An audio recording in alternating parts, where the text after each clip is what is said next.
A brilliant 193-run opening stand from Josh Cobb and Niall O'Brien saw Leicestershire open up their Yorkshire Bank 40 season with a comprehensive 115-run win over Gloucestershire at Grace Road. Mike Klinger won the toss and decided to field, which ultimately turned out to be a mistake, as both Leicestershire's one-day captain Cobb and O'Brien ran riot from the off. Plenty of boundaries were scored in the first 7 overs, by which time the home side had raced with no problems to 52 without loss. Both batsmen were able to score at around a run a ball to set up the innings perfectly as the Gloucestershire attack were run ragged. Neither batsman has made a particularly impressive start to their 4-day seasons, but a new competition produced a different result as they both eased the ball around, matching each other shot for shot to bring up the 100 stand in the 15th over. Cobb was first to his half-century, made with an effortless cut off David Payne, which summed up the ease in which this pair had batted. Cobb had required 47 deliveries for his 50, in which he'd struck 1 6 and 5 4s. O'Brien reached his 50 in the next over. His had occupied 44 deliveries and contained 7 crisp boundaries.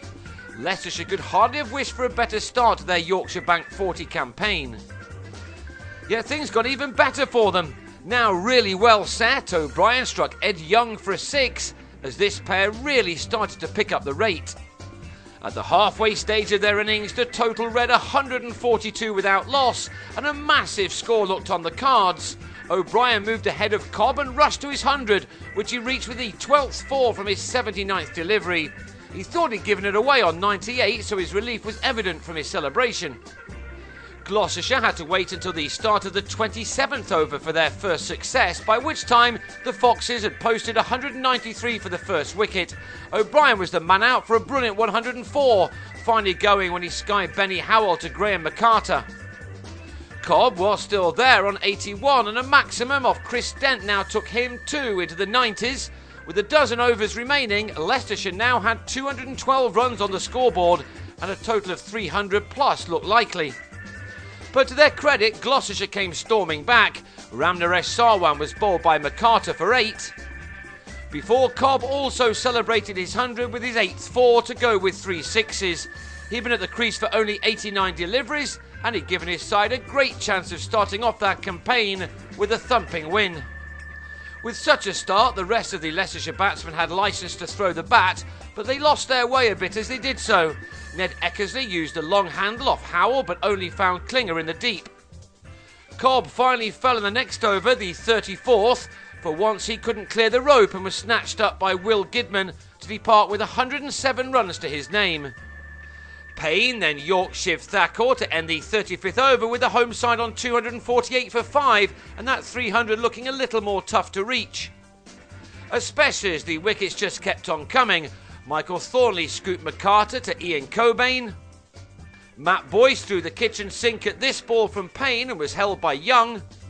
James Sykes was yorked by Payne 2 balls later.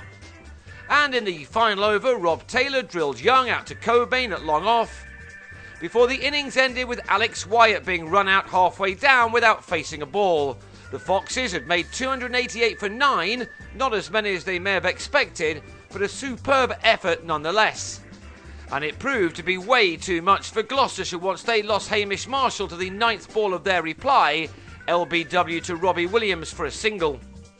Needing in excess of 7 runs per over from the outset, the visitors were soon in big trouble, and they could certainly have done without the run out of Dent, whose bat may just have been lifted as he slid in to try to beat Taylor's throw from the outfield.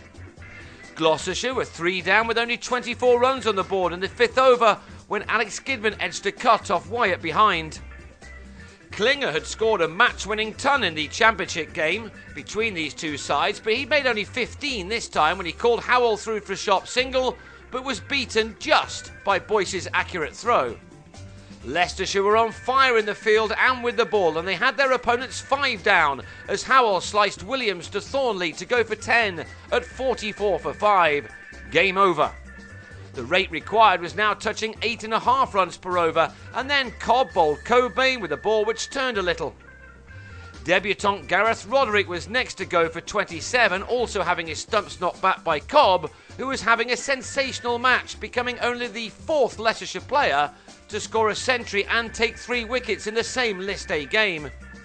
That third wicket came when he had Will Gidman held by Eckersley in the covers, a wicket which left Gloucestershire needing 171 runs from 15 overs with only 2 wickets left. Young and Payne tried to limit the damage in adding 26 for the 9th wicket, the partnership ending when Young, on a top score of 29, chipped Taylor to Williams. The comprehensive victory was secured in the 35th over, Payne getting in a bit of a muddle to go for 18. Gloucestershire had been bowled out for 174 and had lost by 115 runs. It was the second one-sided affair in this competition after Hampshire's thrashing of Essex the night before. Gloucestershire will hope for improvement when they head to Wormsley to take on the Unicorns on Monday. Leicestershire will perhaps be disappointed that they don't play a 40-over match again until Somerset come to visit on May the 26th.